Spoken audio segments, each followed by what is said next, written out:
hello, Amanda. How are you this morning? Debbie, I'm great. How are you doing? I'm doing great as well. So I'm glad we could both make time to be here today to just do a brief introduction, let people know what's happening with this online workshop that we're doing just in time for Valentine's Day, all about healthy or obsessive love and borderline personality disorder, because we both have so much to give and talk about, and there are so many people out there who are suffering and are struggling with issues related to especially romantic relationships when it comes to having BPD or BPD traits or being an emotionally sensitive person. Absolutely. I think this is a topic that certainly in my past has come up a lot. And now that I'm working with individuals with a diagnosis of BPD, it's something that comes up a lot. You know, this idea of I know what I don't want in a relationship or what I don't want to happen. And now that I'm in a healthier place, I'm learning DBT skills, or I'm getting treatment, you know, this idea of what comes next. How do I have healthy relationships, and what does that look like? And where do people even start when they're trying to take those first steps to having those improved relationships while still remaining true to their own emotions and their own emotional experience? So as we're putting the finishing touches on the materials that we're going to be covering, and we're going to do a Q&A as well, you guys. This is going to be a live participation encouraged event where we will have a Q&A at the end. So if you have questions that are more specific to your situation, in the sense of like, you know, how can I apply this if, you know, that sort of thing, we can take a look at.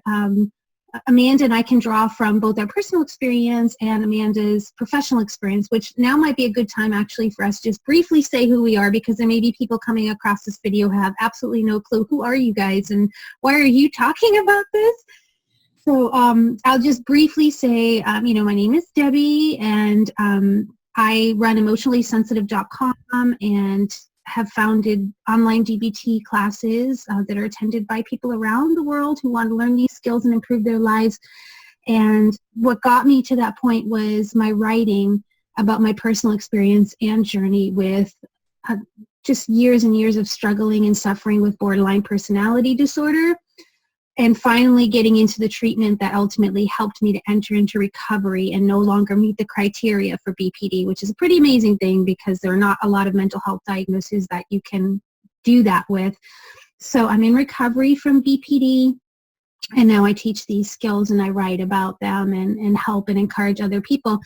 And for the bulk of my adult life, I was in unhealthy relationships. So when it comes to talking about like the obsessive love and just that unhealthy clinging and not being able to let people go, and finding myself caught up in back-to-back relationships because of being afraid of being alone, and all of the unhealthy stuff that comes with that, that's something that I am willing to talk about to help other people, so that maybe you'll see yourself in the story and in the stories that I tell about my past and say, oh my God, that's me. I need to do something, because I didn't have somebody to do that for me. And I didn't have like a wake-up call until after many, many years of suffering. So now I'm thinking, okay, I want to share this information so someone can say, oh my gosh, that is so me. I didn't know that it was possible to get healthy and to stop behaving this way. And so I'm going to share some tips and some strategies and some things that have helped me over the years. And, you know, to this day, what I do, if that past love comes into my consciousness in those vulnerable moments where I feel lonely because I am single now, you know, I'm a lot healthier and I'm ready, universe, for for that soulmate or that partner.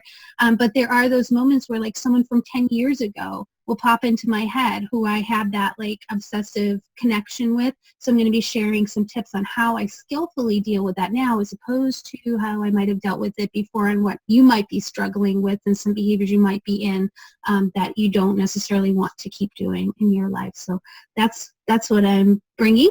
And Miss Amanda is lovely as well. Amanda, you want to share a little bit about yourself? Absolutely. So I'm also someone who was diagnosed with borderline personality disorder many years ago. And now I am someone who helps people with BPD get treatment, access, good treatment where they live, wherever it is in the world. I've also written a book called The Dialectical Behavior Therapy Wellness Planner. And Good stuff. and yeah, DBT completely changed my life, and it not only changed my life in kind of giving me a life, because I really didn't have one for the longest time, but it helped me to create better relationships and then to hold on to those good relationships. Those are not skills that I had before dialectical behavior therapy. I didn't know how to be a good friend. I didn't know how to be a good spouse, a good partner.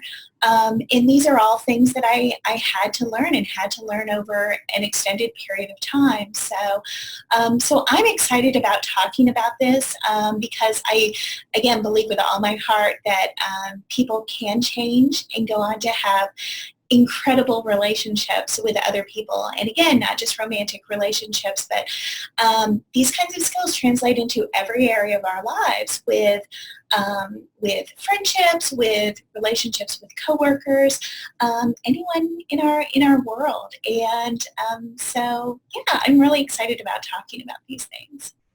I agree. Me too, Amanda. So we're going to put a link in. If you're watching this on Facebook, the link is going to be up in the description, which is usually above the video. If you're watching it on YouTube, I think currently the description is below. And so we're doing this on Saturday, February 13th at 10 a.m. Pacific. So just in time for Valentine's Day, just to get us all in a more optimistic mindset and feeling more encouraged and inspired to not just handle what's going on over Valentine's Day, but just to move forward with more confidence that things can get better and that there are things we can do to equip and empower ourselves to have stronger, healthier relationships. As Amanda said, in the romantic sense, but in the broader sense too, having friends and getting along better with our family members and that sort of thing. So any final thoughts, Amanda, before we wrap up our little video here? I just want to emphasize that this this webinar is for everyone. So it's not just for individuals who identify as being emotionally sensitive. It's also for their family members and other loved ones who are interested in this topic and interested in better understanding someone they love, and also potentially getting some skills so that they can do what they can do to improve those relationships. I think that's a really good point. If you are a family member or a loved one or a partner of someone who suffers from BPD or traits or emotional sensitivity, and sometimes you are just completely perplexed by some of the things that go on in the relationship, they just don't make sense and don't seem to line up with what you think the intentions of your loved one are, this could be really an opportunity to gain some powerful insights and to ask some questions of your own so that we can shed as much light as we can to be helpful and supportive to you.